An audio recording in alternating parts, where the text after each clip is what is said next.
I would like to recall some rules before starting this session two. I request all the participants to kindly strictly adhere to the time limitations we have provided. 5 minutes for presentation and 2 minutes for question answer rounds. And also, while your presentation, kindly switch on your cameras.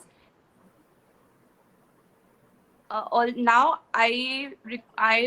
would like to take permission from our judges to proceed with the session two. With due respect, Divanshu sir and Niharika ma'am, Please shall we proceed. proceed with this? Please proceed. Yes, sir. Thank you so much, sir.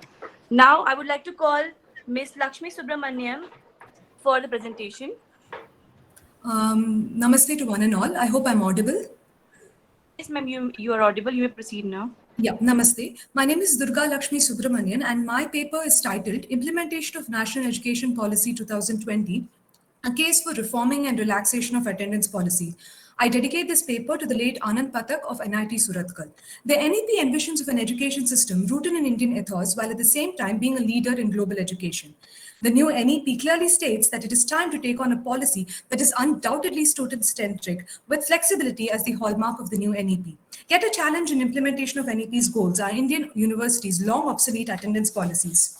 In this paper, I further discuss the marked contributions of alumni of BITS Pilani, which has a 0% attendance policy as compared to other technical institutions. Further, in discussing best practice in technical institutions, I have quoted the viewpoints of Dr. Pankaj Jalote, founding director of IIIT Delhi. To draw a legal perspective that this issue warrants, I have drawn upon landmark judgments delivered pertaining to attendance. My conclusions with regard to the legal perspective are as follows. Within the Indian judicial system, cases pertaining to attendance policies are innumerable and prevalent since time immemorial. In the cases discussed in my paper, Case 1, Waiver of Attendance Gap for Pregnant Women, Vandana Kandhari versus University of Delhi, I reiterate the judgment of the court. If any woman candidate is deprived or detained in any of the semester just on the ground that she could not attend classes, being in an advanced stage of pregnancy, or due to delivery of the child, then such an act on the part of any of the university or college would not only be completely in negation of the conscience of the Constitution of India, but also of women's rights and gender equality this nation has long been striving for, said the court. The court said that law should be an instrument of social change and not a defender of it. Moving on, in the similar vein, with regard to case 2 discussed in my paper, an undue insistence on attendance and lack of flexibility forces an individual student to choose between education versus common humanity. An education system that puts a student at such crossroads is an indicator that drives down society towards inhuman attitudes and destruction towards self-centeredness. Post-COVID, we have come to realize that we live in an increasingly disruptive world. Neither our social structures nor our health nor our immunity levels are to be taken for granted. In cases pertaining to attendance, the authenticity of medical certificates are argued for in cases. However, it is pertinent to note the fact of diagnostic error. Diagnostic error is one of the most important safety problems in healthcare today and inflicts the most harm. In other words, with regard to medical histories of students, the inherent possibility of diagnostic error coupled with volatile immunity levels have to be taken into account by policymakers, heads of institutions, and lawmaking bodies, implying that a self-declaration by students on account of medical conditions must suffice.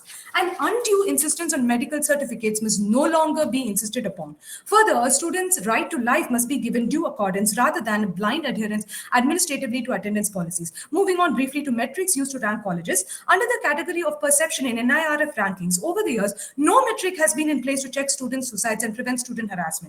Hence, both the NIRF and NAAC rankings must be altered such that appropriate weightage is given to students' lives as priority to other indices. In other words, for instance, if a malpractice is reported in a consumer forum or a case against the management in the court of law is pending or an incident of student suicide is reported, the metrics must change as a result of the same, thereby the university's ranking falling in contrast to the previous year. Last, the Universal Declaration of Human Rights by Article 26 had declared that education shall be directed to the full development of human personality.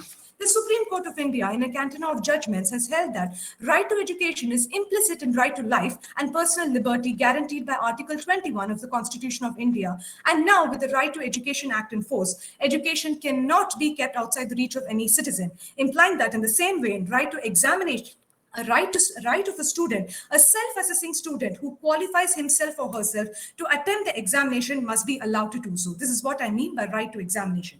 Any prohibition by the university must be accounted as an offense in contravention to Article Ma'am, please wind 26 up your of the session. Right to Education under the Universal Declaration of Human Rights. The same applies to right to hall ticket and right to Ma'am, examination please hall, don't read. irrespective of attendance status. Durga Thank ma'am, you. I would Thank you, ma'am. I'm uh, done. okay, Durga ma'am, paper presentation was expected to be like we should not read, and this is also for all the other participants. We hope that you will not read in the presentation.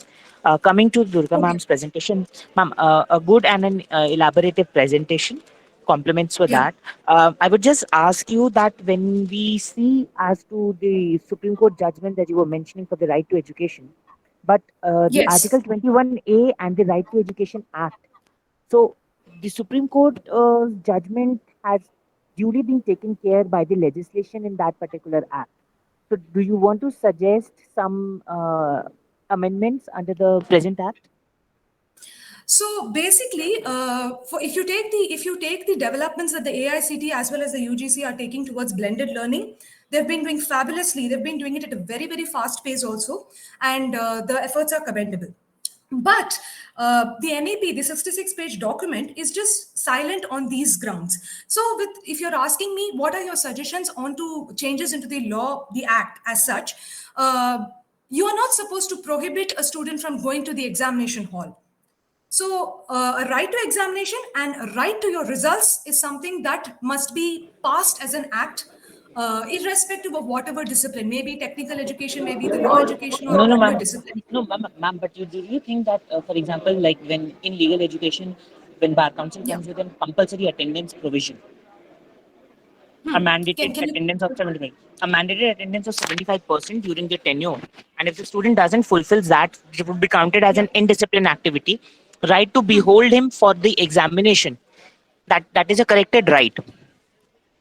No, Then see, that needs to be amended under the current. That needs to be amended under the current policy. This is my strong stance.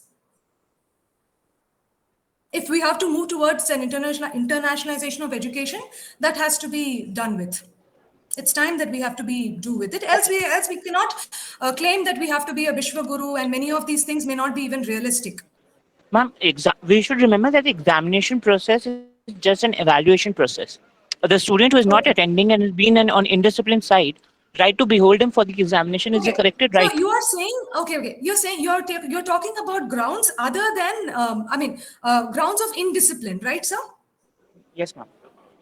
Okay, so indiscipline is not something like, for instance, JNU has certain policies because of its political affiliations of students. So that is not something that I have covered in this paper.